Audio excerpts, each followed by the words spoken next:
What's up, go-getters? Welcome to Drive Your Business, the YouTube channel where we make marketing content for hustlers, entrepreneurs, and go-getters. I'm your host and co-founder, Corey Barkoch, and in this week's episode, we're going to give you a bunch of tips on how to be better in the sales room.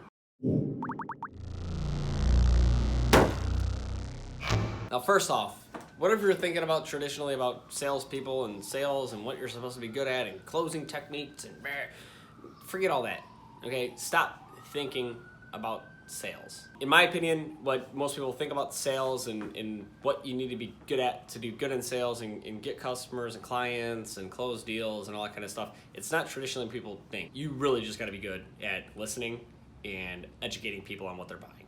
Get rid of the jitters first, man. Shake that stuff off, dude. Right? People like you. You're good. As long as you're not some kind of asshole. Like, you're gonna be fine. There's no reason to be nervous, but like just go in with that mindset that you're just consulting people, that you're just trying to get them to make the best choice and that your company is the best choice. Stop trying to sell them. People can see right through that. Like with all the Hollywood movies, like Boiler Room and stuff like that, like that's really made it hard for salespeople to hop a hurdle, in my opinion. So stop worrying about selling them. Just go in there with an open mind, build some rapport, and you'll be good. There's a reason that you're in the room, is what I'm saying. And that reason is that they want to buy from you. So just make it easy for them to buy from you. So the biggest thing really in a sales room is qualifying, especially if that's a first meeting. You want to find out pretty quickly the person that's contacted you, if you've contacted them or whatever, if they're the right customer for you. And that's about coming up with a good set of questions for them to deep dive into what their actual problem is and what they're looking to achieve. So whatever those questions might be based on your product, your service, qualifying them, figuring out, does your company even fit in their budget? What are they really looking for? What's the most important to them? What does an actual win look like? Are there any of those other services that they're going to need in addition to yours? Really formulating those questions in a way that's almost like an interview to understand A, what their goals are, but B, if they're the right customer for you. If they're not the right client or customer for you, you want to find that out pretty quickly in that meeting to save everyone's time. You don't want to be putting out proposals that don't make sense for them. So really just qualifying is definitely a first step, which I would definitely suggest that you do when you're in the sales room to save time, save their time, save your time, save everyone's time. And if you're not the right fit or the right company, you refer that out. Like refer that to a company or a person or individual or whatever that might be, or a strategy that's going to get the best results. You want to be just transparent and honest. And if you do things like that, there's a good chance that you'll actually form a better relationship, and they might reach out to something in the future that you guys offer that's a better fit for you. Now, if they are a good fit for you, it's time to really figure out what their why is. Why do they actually want to buy from you? And this is a core in setting up later to make the closing process natural. The close should never be like a thing, I guess is what I'm saying. Like, closers close and all that kind of stuff, and you always be closing, whatever. Like, that's just the natural progression of the sales process, and you qualifying them and getting the information that you need to figure out if they're the right kind of customer for you. And then also getting information about like why they're meeting with you and what they're actually looking to get out of your company. So if you've qualified them, you've already figured out that you can offer what they need. And if you really get down to the core crux of like what their why is, like for example, somebody might say, hey, we need our new logo. And it's like, well, why do you need a new logo? Well, we don't like the way that it looks. Well, why don't you like the way that it looks? Well, none of our stuff's consistent. Oh, so you have a consistency issue. Well, yeah. And it really doesn't match the vision of where the company's gone and what we're actually building. Oh, so it's not consistent. Your logo's not consistent with the rest of your marketing and branding. You don't feel like it has evolved with your services. Well, yeah, in addition to that, we're going to sell the company in 3 years. And so we really just want to position the company for sale. And we feel like our logo is dated. It doesn't make us look as professional. Okay, cool. So you don't really need a logo. You need a whole brand makeover. And our whole goal here, like if you hire me and I can make your company look, top tier above your competitors and make it easy for somebody to understand what you do, you believe that that's going to help with the sale of your company, which puts money in your pocket. So what I'm doing for you is going to directly bring you return on investment. Awesome. Boom. That's valuable information because now I understand that there's value in what they're asking for. I understand why they're asking for it.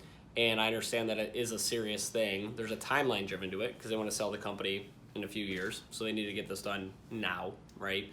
To have it prep for sale and to start getting buyers engaged. So now there's some type of sense of urgency, some type of timeline. So what I'm saying is like I'm not getting that info to be like, ooh, I need all this info to sell them. No, I'm getting the info so I actually understand like what they're looking for and in what the actual goal is, because I don't want to, give them a proposal for something that they're not looking for. I want to give them a proposal for what they're actually looking for. So they actually don't just need a new logo because they don't have an internal team. I'm going to find that out when I ask a question, right? So they actually need they need an updated logo. They need a brand identity guide for consistency because nothing's been consistent. They've had trouble with that in their organization. Maybe they do trade show marketing, so they're going to need all those booths all redesigned, right? They need a new updated website, and they have campaigns going right now where it's like, hey Corey, we have all these landing pages we need to, okay, so now we need a full global rebranding. Well, that's a lot different than redoing your logo. So if I would have just went off of, hey, we need a logo and shoot them a proposal for what logo design looks like, yeah, they would get the logo, but they wouldn't really get what they were asking for. What they're asking for is brand consistency and a complete overhaul of their brand to make the company more sellable. And they don't have an internal team to do it. So that's a win-win for both of us. I understand exactly what they need, I can deliver it, and that's obviously a better project for our agency. So think about that in terms of your customers when asking those questions and figure out exactly what they need and what they're looking for. Now, if this truly is the right customer for you and you figure that out through the qualification process, you should throw in a little bit of storytelling to make them feel confident in your company and cite examples of customers that have the same problem that they do that you've helped them achieve. Now you may even want to get with your marketing team on this if you're a salesperson and have them put together some nice branded case studies on your website. Maybe you can transfer those website case studies into sales slicks that you can hand to the person. For example, if you're meeting with a marketing manager or somebody in purchasing, and at a later point in this process, you're not going to have an opportunity to meet with the CEO or anything for whatever reason, but they're gonna be the ones that are selling this idea or what you're offering to the CEO. Like they have that authority, but they need final sign off from the CEO. Well, the more that you can give them, for example, printed out case studies for them to take to the CEO as part of an overall collateral package to tell them, more about the company, what you guys have done, other companies that you've helped. This obviously helps in your case too if your competitors aren't doing this. So telling that story, showcasing to them how you've helped people in the same industry with the same problem get the results that they're looking for, an authentic story that you guys, your actual team can achieve later on for them is an awesome thing to do in the sales room to build that trust, build that credibility, and showcase how you can help them. Also, consult them on the right choices. If a customer is trying to buy something that they don't actually need, like you found out what their why was, and originally they wanted to get this widget or whatever you're selling service, but really it fits better if they do this and they're gonna get better results, don't be afraid to push them to what makes sense. If you start doing things like this, like during the sales process, if you start consulting the prospect on making the right choices, like the actual right choices, and not forcing their hand, but using some force, like being stern about it, like, no, this is what you actually need and this is what I would like to do for you, you're gonna start building some real trust and some real rapport, and you're gonna be looking like a consultant. People wanna work with people that actually know what the hell they're talking about. Like, have some ownership in that craft, right? Understand your company's products, services, benefits, understand who you're talking to, and don't be afraid to push them in a different direction than what they thought they were normally trying to go. Like, the last thing you want is somebody to have buyer's remorse. You want to create a relationship for life, a client for life. So in these early stages, like that first sales engagement, really just point them in the right direction on what they actually need. And I guarantee they're going to appreciate it. Remember, they're coming to you because you're the expert. They're not the expert, they just need the solution. So as the expert, you need to give your expert opinion and point them in the right direction. Now this is a big one. Don't be afraid to talk about money, especially like if your pricing varies a ton and you guys don't have like packages and everything's kind of custom and unique. You want to let them know that up front.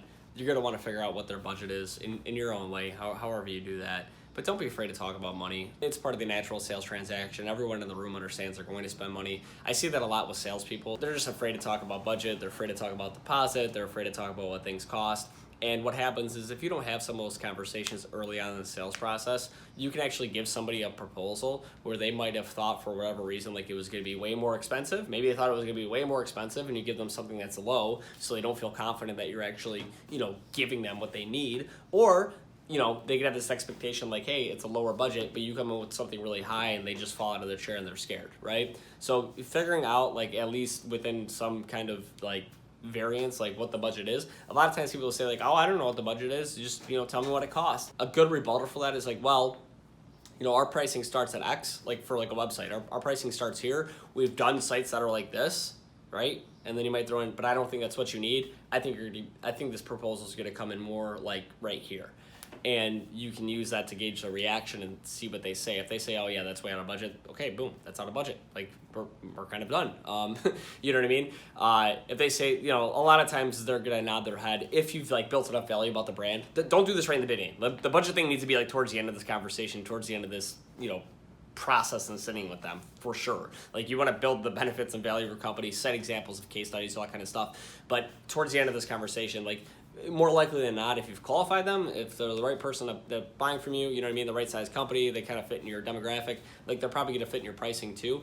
And just kind of use like a parameter and a gauge to not necessarily like get maybe their ideal budget, but give them an understanding of how much this is going to cost them. So that when you give them the proposal, like, the close is natural. You don't have this huge hurdle to hop over now, right? Like, you've already told them, hey, the budget's gonna be around 20K. And you give them a proposal and it comes in between, you know, 17 and 30,000 or whatever your pricing is, it doesn't matter. Like, they're going to have expected that. And then you can give them opportunities to upsell them with different, you know, different things on the proposal that might add value or in the future. But just don't be afraid to talk about pricing. And my last tip for today, always give a firm next step. So going out of that meeting, everybody should understand what next steps are. Whether that is a second additional meeting, maybe you've given the customer like, hey, I need these 10 things to, you know, move forward to next steps and giving a proposal. Let's set up a second time to meet. Maybe you set up a second meeting to review that. Maybe your next step is just to send them a proposal and you're gonna follow up with them in 3 days to review it with them, whatever those next steps are. You wanna make sure that they're like clear, like you wanna reiterate like, hey, so as we discussed, next steps. And then again, so the next step is, and the next step as you're leaving, like you really want to drill in their mind, like, this is what I'm going to do for you now. Builds accountability, right? Like you're saying, I'm going to do this for you. Now you got to follow through on it. So that's good because you're going to follow through on what you said. That's like a really good first impression. Like, hey, this guy said he was going to do that and he did it in the wrong time and he said he was going to get it done. Boom. Like, I like this guy. So it creates some accountability. Also, it just gets the process moving. Like, if you don't have a next step, it's willy-nilly. Like, there's nothing's gonna happen. Like, your next call is gonna be to them about like, hey, so what do you think about what we talked about? Like, it's like stupid. Oh, I think this. No, just be like, hey, dude, this is what we're doing next. Cool. And naturally, they're gonna say, yeah, that's awesome. That makes a lot of sense. Set the next step clearly at that engagement. That's all my tips and tricks and secrets for today, guys. Make sure you subscribe to this channel. It helps a lot with our reach and in growing our following. We really appreciate it. That's why we make this free content, as we're trying to build a following. So if you can subscribe, like, share, put this on your social media, refer your friends. I don't care, smoke signals. We really do appreciate it. That's why we put this together for you guys. Got a new video coming soon, I'm sure. If you got any questions, like always, you know, go to drivecreativeagency.com. Fill out in the contact form, reach out direct. You know, we're always cool with answering questions. Comment below. See you again soon.